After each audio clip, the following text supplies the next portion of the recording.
बदलापूर येथील शाळेतील बालकांवरील लैंगिक अत्याचार प्रकरणातील आरोपी तुषार आपटे हे कुळगाव बदलापूर नगरपालिकेत भाजपचे स्वीकृत नगरसेवक बनलेत। भाजपने तुषार आपटे यांना बदलापूर नगरपालिकेत स्वीकृत नगरसेवक बनवल्याने सगळ्यांच्याच भुवया उंचावल्यात। तुषार आपटे बदलापूर बाल लैंगिक अत्याचार प्रकरणातील सह आरोपी आहेत। बहुचर्चित अक्षय शिंदे प्रकरणात शाळा व्यवस्थापनातील काही सदस्यांना आरोपी बनवण्यात आलेलं होतं। त्यापैकी एक नाव होतं तुषार आपटे आणि त्यांनाच आता भाजपने स्वीकृत नगरसेवक बनवलेला आहे। आपटे यांनी पक्षाचे नगरसेवक निवडून आणण्यासाठी मदत केल्यानं त्यांना भाजपने संधी दिल्याचा निर्वाळा देण्यात येतोय। मात्र तुषार आपटे यांना स्वीकृत नगरसेवक बनवल्यानं आता नवा वाद निर्माण होण्याची शक्यता आहे।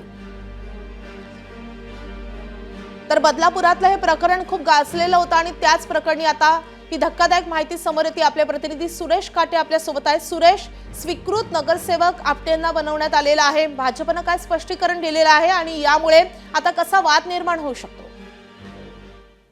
खरं पाहिलं तर माधवी, गेल्या वर्षीच बदलापूरमध्ये एका शाळेमध्ये लहान मुलींवरती लैंगिक अत्याचार झाल्याची घटना घडली होती। त्या घटनेमध्ये त्या शाळेचा शिपाई जो होता तो अक्षय शिंदे याने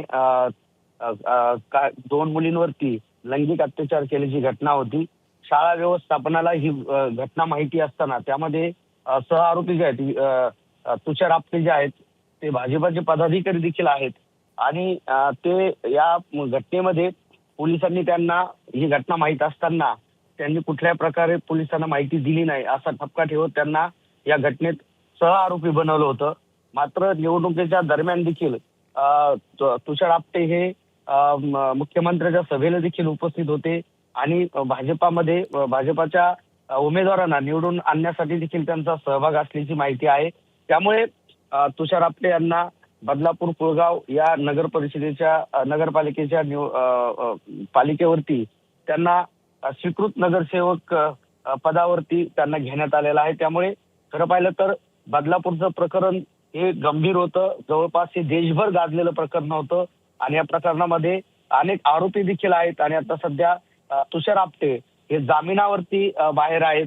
ते प्रकरण अजूनही तडीच गेलेलं नाही। त्यानंतर अक्षय शिंदेचा एन्काउंटर पण झालं, त्यामुळे या प्रकरणावरती आता वेगळं वळण तयार होतंय। भाजपाने कुठेतरी एक आरोपी असणारा बदलापूरमध्ये तणावाचं वातावरण निर्माण झालेल्या आरोपीला आता स्वीकृत नगरसेवक म्हणून त्याला घेतलेला आहे। त्यामुळे कुठेतरी आता बदलापूरमध्ये एक वेगळ्याच पद्धतीची चर्चा सुरू आहे की आरोपींना कुठेतरी भाजपाकडून पाठीशी घातल्या जातंय का, त्यांना कुठेतरी आता अशा पद्धतीने मोठ्या पदावर घेतल्या जातंय का। त्यामुळे कुठेतरी आता सर्वसामान्य नागरिकांमध्ये एक वेगळं वातावरण निर्माण झालेलं आहे की भाजपाची भूमिका नेमकं कशी आहे, आरोपीच्या बाजूने आहे का, किंवा वेगवेगळ्या प्रश्नांवरती आता बदलापूरमध्ये चर्चेला सुरुवात झालेली आहे। त्यामुळे तुषार आपटे हे आरोपी असतानाही त्यांना नगर परिषदेमध्ये थेट स्वीकृत सदस्य का घेतलं याबाबत देखील आता उलटसुलट चर्चा सुरू आहे।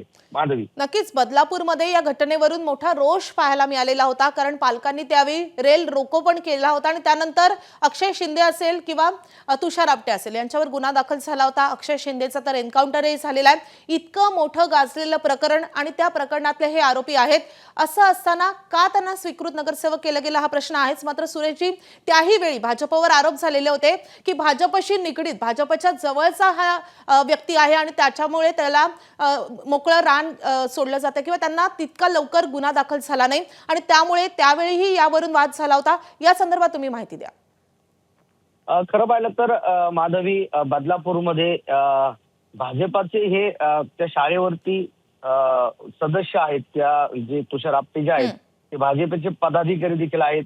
आमदार किशन कथोरे जे आहेत त्यांचे निकटवर्ती आहेत, ते जवळचे आहेत ते। त्यामुळे बदलापूरमध्ये एक त्या शाळेवरती भाजपाचे काही सदस्य त्या कार्यकारिणीमध्ये होते। त्यामुळे हे जे आरोपी जे आहेत तुषार आपटे हे काही दिवस फरार देखील होते, ते पोलिसांना मिळून आले नव्हते। कारण जेव्हा ही घटना घडली त्यावेळेस पालकांचा रोष पाहायला मिळाला। त्या ठिकाणी जवळपास 9 ते 10 तास रेल रोको देखील झाला होता। त्यामुळे तुषार आपटेंवरती ते ठपका देखील ठेवण्यात आला होता, कारण की जेव्हा ही घटना घडली तेव्हा शाळेच्या मुख्याध्यापक असतील किंवा शाळेत शिक्षक असतील यांनी ही घटना तुषार आपटे किंवा शाळा व्यवस्थापनाची जे कोण कार्यकारिणी आहेत त्याने ही माहिती दिली होती। त्यामध्ये तुषार आपटे देखील होते. त्यांना देखील ह्या घटनेची माहिती होती. मात्र तपासाअंती जे सह आरोपी आहेत त्यांना त्यामध्ये तुषार आपटे यांना पोलिसांनी आरोपी बनवलं होतं. पोलिसांनी यांचा शोध देखील घेतला. मात्र हे बरेच दिवस फरार देखील होते आणि त्यानंतर हे स्वतःहून पोलिसांच्या स्वाधीन झाल्याची देखील माहिती आहे. त्यामुळे हे तुषार आपटे पोलिसांनी त्यांना ताब्यात घेतलं. त्यानंतर त्यांना अटक देखील करण्यात आली. अटक झाल्याच्या नंतर ते जामिनावरती सुटले. त्यावेळेस त्यांना भाजपाने मोठ्या प्रमाणामध्ये सपोर्ट केल्याची देखील चर्चा बदलापूरमध्ये रंगलेली होती. त्यामध्ये हे आमदार नक्कीच. किसन त्यामुळे कथोरे तुषार आपटे यांचं भाजपशी कनेक्शन किती जवळचं आहे हे यामुळे आता स्पष्ट झालेलं आहे. आता त्या संदर्भात कसा आवाज उठवला जातो, कसा विरोध केला जातो हे पाहणंही महत्त्वाचं असेल. सुरेशजी, धन्यवाद या सगळ्या सविस्तर माहितीसाठी. एबीपी माझा, उघडा डोळे बघा नीट.